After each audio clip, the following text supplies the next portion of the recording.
Pablo el Molinero. Hello, this is Pablo el Molinero. One day I was mowing my lawn, which I always do while wearing noise-canceling headphones and listening to some podcast. Suddenly, I heard the voice of the president in an ad for Trump watches. Honestly, I was a little shocked that our president, as leader of the free world, would be hawking watches on Spotify. I mean, I always knew about the Trump steaks, Trump vodka, and Trump University, among others, and I wondered what kind of rube was buying all this shit. People know that the Donald eats his steaks well done, which is a practice generally scorned by people who consider themselves to be steak lovers.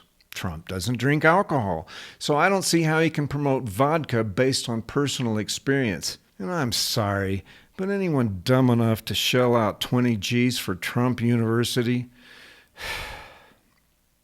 For whatever it's worth, I have a colleague who is a total clothes hound. He despises Trump, but before he ran for president, my friend had purchased a Trump dress shirt. He reluctantly confessed that it was actually a really good-looking, high-quality shirt. I'll never be able to comment on the steaks or vodka since I never intend on buying the stuff, but who knows? Maybe they're great. As far as Trump U goes, well, I'm glad they got their money back. Anyway, looking at it all from an historical point of view, it made me ponder two completely separate topics. First, the nature of corruption in our politics, and secondly, why Trump will go down as the absolute funniest president in history. Do not think for a minute that I don't recognize that the corruption in American politics is not limited to the Democratic Party. For whatever it's worth, I'm pretty sure that much of the Republican power structure hates Trump at least as much as the Democrats do. But you have to compare, say, Hunter Biden selling his artwork for insane prices to anonymous collectors to what Team Trump is doing. They are raking in millions, selling merch. There is an important distinction between Papa Joe randomly calling his son when he just happens to be in a business meeting that, in the end, magically results in an enormous financial windfall for the family, and Team Donald selling posters, keychains, MAGA attire, non-fungible tokens, comic books, bobbleheads, action figures, plus the aforementioned food and beverage items. His customers are apparently completely satisfied with their purchases, even with the full knowledge that they are not going to increase the family patrimony as a result of the transaction. Now, I'm aware of some of the larger transactions of some of the Trump clan. All I can say is, at least they had a legitimate product or service to offer that went beyond mere access to the vice president or president. Anyway, an amazing aspect of all this is the stunning inability to read the room on the part of the Democratic Party/legacy media cabal. Did they not notice that with every indictment, Trump's popularity and fundraising went up? It was amazing to see all the anti-Trumpers peeing themselves in sheer unbridled excitement while waiting to get their hands on the mugshots from his indictment in Atlanta, Georgia. They were positive that this would forever sink any possibility of a Trump comeback. They truly had no understanding of the obvious, namely that the Trump merch machine was already geared up for mass production and that the first products blazoned with the studio-quality images of a well-rehearsed Trump scowl were available to the public even before Lester Holt went on his first commercial break on the evening news. They raked in millions.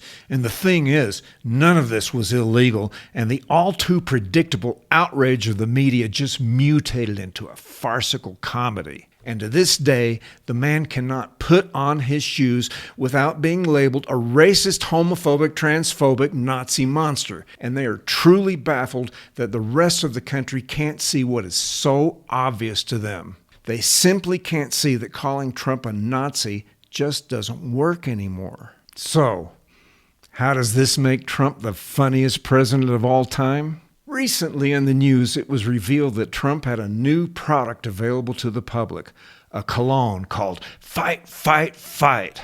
Was it a joke? I don't know. I'm sure they had the product ready to ship, but I have to believe that in the organization, the product promotion crew were laughing their asses off while watching the Pavlov-like response, raw, sputtering outrage at the release of this ridiculous product. It reminded me of a scene in the movie Man on the Moon, the Andy Kaufman biopic starring Jim Carrey, which I highly recommend. In that movie, Kaufman is recording a TV special, and he has the cameraman mess with the vertical hold, causing the image to jump up and down. To Kaufman, he is playing a practical joke on the public, imagining millions of viewers getting out of their chairs to fix the image, banging on the sets, fiddling with the knobs, and calling the repairman to fix the TV. To Kaufman's unique sensibilities, it is the funniest thing he's ever seen. And that is how I have come to see the Democratic rage machine, flipping out at everything the president says or does, and everything he doesn't say or do. Now, do I think it's appropriate for the President of the United States of America to sell watches on the radio? No! It absolutely does not comport with my understanding of how the head of the free world should behave. And that's what makes it so fucking funny. We truly don't deserve Donald Trump.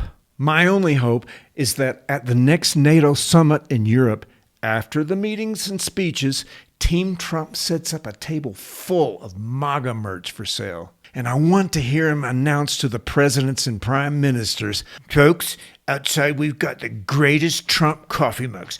Beautiful mugs. Nobody does mugs better than us. And we've got water bottles. Fantastic water bottles. And shot glasses. Really terrific shot glasses. All made in America. Believe me. And don't forget the fabulous collection of Trump watches. Classy and elegant. The best watches you've ever seen. All our products made of the highest quality material, folks. Nobody does it better. We take Visa, MasterCard, and of course, American Express. And here's the best part. Absolutely the best. All of our products are completely 100% duty-free. This is Pablo El Molinero.